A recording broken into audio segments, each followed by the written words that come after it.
TIPRA Motha party has secured a landslide victory in the ADC elections, sparking widespread celebration across the region. Following the decisive win of Rajeshwar Debbarma in the number 10 Kulai-Champahaur constituency, the party organized a massive victory celebration to mark the occasion. The rally, organized by the Kalamchara village committee under the Ambassa block, saw a massive turnout of supporters. Drenched in a traditional colored powder and waving the party flag, activists marched throughout the streets, chanting slogans of support of the Babagra Pradyot Debbarma.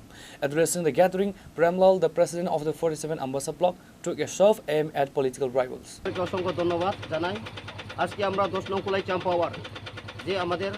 Debbarma উনি এডিসিতে জিতে গেছেন সেই জন্য আমরা এই 10 নং কুলাই-চাম্পাহাওরের কমলাসরা village কমিটির উদ্যোগে যেটা হচ্ছে আম্বাসা 47 অ্যাসেম্বলি আম্বাসা ব্লক অন্তর্গত কমলাসরা ভিলেজ কমিটি উদ্যোগে আমরা অত্র ত্রিপুরা মথা ওয়ারিয়ার্স আমরা আজকে বিজয় মিছিল করতে যাচ্ছি।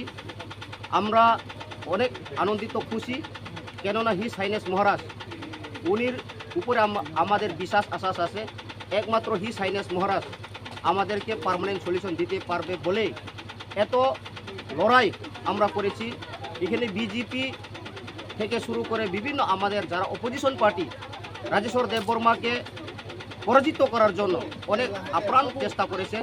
তথাপি আমাদের রাজেশ্বর দেববর্মাও উনি একজন সিনিয়র লিডার, অনেক মানুষ ভালো, সেটা দেখে আমাদের মহারাজকে ট্রাস্ট করে এখানে আমাদেরকে পরাজিত করতে পারলো না।